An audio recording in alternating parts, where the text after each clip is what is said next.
사람이 죽기 직전에 되면, 거의 죽을 때가 다 되면 그때 옆에 있는 사람들에게 그 막 죽음에 가까운 사람이 듣고 싶은 말들이 있습니다. 여러분들은 무슨 말을 듣고 싶습니까? 아, 이분은 참 평생 참 복이 많은 분이었다 하고 얘기하는 사람도 있을 것이고, 정말 좋은 사람이었다라는 말도 듣고 싶을 것이고, 성공한 사람이었다는 말도 듣고 싶을 것입니다. 근데 뭐니 해도 그 가장 듣고 싶은 말이 뭐냐면, 움직인다, 살아났다, 이 소리가 제일 듣고 싶대요. 그러니까 죽기 직전 사람도 다시 사는 그것을 소망한다, 뭐 그걸 얘기하는 거겠죠. 근데 오늘 읽은 그 예수님이 우리에게 주신 말씀, 근심하지 말라, 뭐 이런 얘기입니다. 근심하지 말라. 우리의 근심이 다 어디서 옵니까? 미래에 대한 것으로 근심이 옵니다. 앞으로 어떻게 살 것인가? 앞으로 무슨 일이 벌어질 것인가? 나이가 들수록 점점 또 근심이 많아질 수도 있습니다. 죽음이 가까워지니까. 근데 예수님이 너희는 마음에 근심하지 말라. 하나님을 믿으니 또 나를 믿으라, 이렇게 얘기합니다. 사실 우리의 걱정이 끝이 없는데 어떻게 근심하지 말라고 이야기할까요? 근심하지 않을 수 있는 이유를 그 2절에 얘기합니다. 내 아버지 집에 거할 것이 많도다. 그렇지 않으면 너에게 일렀으리라. 내가 너희를 위하여 거처를 예비하러 가노니. 그 천국에 거할 곳을 이야기하면서 근심하지 말라고 이야기합니다. 사실 우리가 예수님 믿는 것 이 외에도 우리 인류의 역사를 볼 때 지금도 보면 수없이 많은 종교들이 있습니다.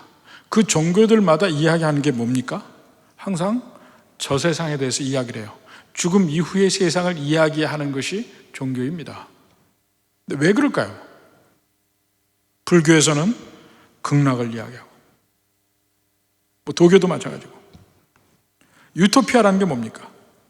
이상향, 정말 살기 좋은 그 어떤 사회, 상태를 바라고 있습니다. 뭐 가장 근접한 우리 현실은 내 집 마련의 꿈. 사실 이것도 내가 편히 쉴 곳을 생각을 합니다. 편히 쉴 곳. 근데 예수님이 근심하지 말라 할 것은 우리에게 궁극적인 편히 쉴 곳에 대해서 이야기하는 말입니다. 바울이 이 세상에서 그토록 열심히 일을 하고 어떠한 어려움이 있어도 능히 그것을 극복하고 마지막까지 힘을 내서 살 수 있었던 이유는 그의 마지막 갈 곳을 알기 때문에 그렇습니다. 그리고 바로 그런 면을 하나님께서는 바울에게 특별히 더한 은혜도 주셨습니다. 이미 그가 갈 곳, 그가 가야 할 곳, 그가 갈 예정인 곳을 미리 바울에게는 보여주셨습니다. 고린도후서 12장 2절부터 봅시다. 내가 그리스도 안에 있는 한 사람을 아노니, 사실은 자기 자신이죠. 그는 14년 전에 셋째 하늘에 이끌려 간 자라. 그가 몸 안에 있었는지 몸 밖에 있었는지 나는 모르거니와 하나님은 아시니라.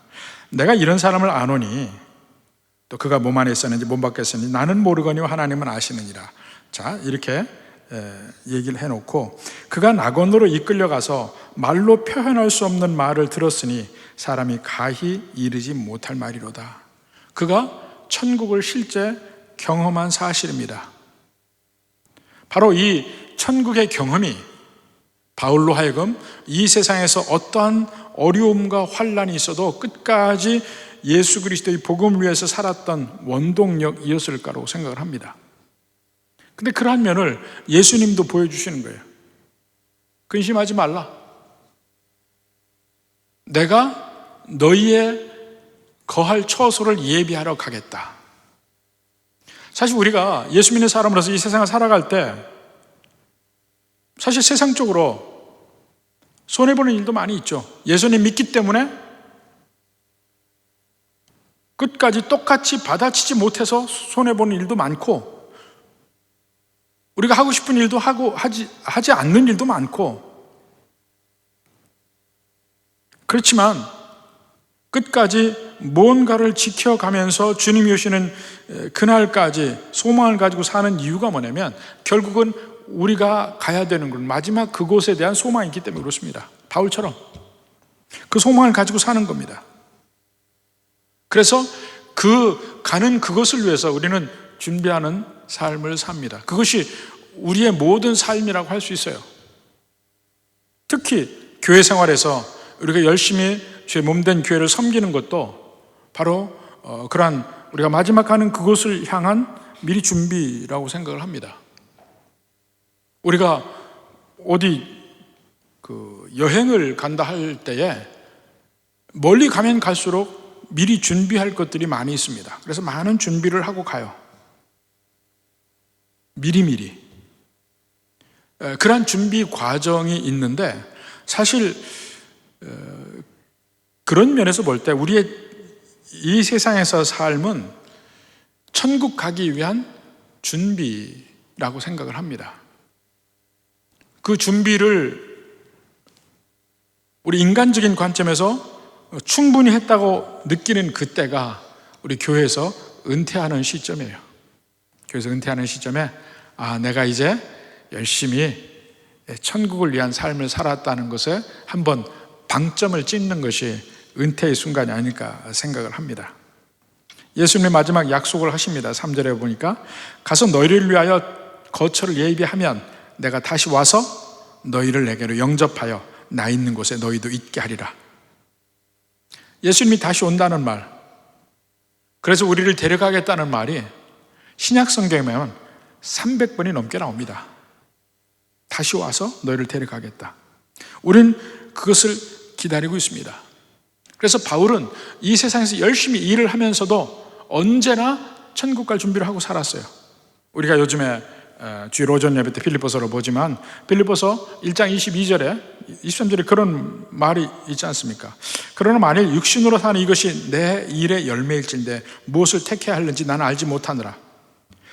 내가 그 둘 사이에 끼었으니 차라리 세상을 떠나서 그리스도와 함께 있는 것이 훨씬 더 좋은 일이라. 이것을 소망하고 살 때에 예수님이 말씀하신 대로 근심 없는 우리의 삶을 살 수 있습니다.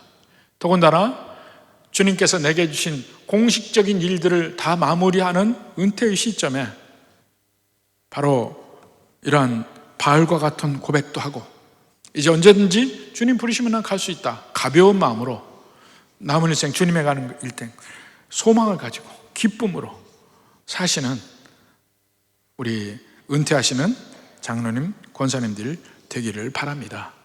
우리 마지막 그날을 소망하는 그 면에서 그 예수님이 하시는 그 구절을 다시 한번 읽고 마무리를 하겠습니다. 데살로니가전서 4장 13절부터. 형제들아, 자는 자들에 관하여는 너희가 알지 못함을 우리가 원하지 아니하노니 이는 소망 없는 다른 이와 같이 슬퍼하지 않게 하려 함이라. 우리가 예수께서 죽으셨다가 다시 살아나심을 믿을진데 이와 같이 예수 안에서 자는 자들도 하나님이 그와 함께 데리고 오시리라. 우리가 주의 말씀으로 너에게 이것을 말하노니, 그 다음에 주께서 강림하실 때, 다시 오실 그때에 우리 살아남은 자도 자는 자보다 결코 앞서지 못하리라. 주께서 호령과 천사장의 소리와 하나님의 나팔 소리로 친히 하늘로부터 강림하시리니 그리스도 안에서 죽은 자들이 먼저 일어나고 그 후에 우리 살아남은 자들도 그들과 함께 구름 속으로 끌어올려 공중에서 주를 영접하게 하시리니 그리하여 우리가 항상 주와 함께 있으리라. 그러므로 이러한 말로 서로 위로하라. 오늘 은퇴하시는 우리 장로님들, 권사님들에게 이 말씀으로 위로를 하고 다 같이 천국에 소망이 있는 사람으로서 더 은혜가 넘치고 소망이 넘치고 생명력이 넘치는 남은 생애를 보내시기를 주님의 이름으로 축원합니다.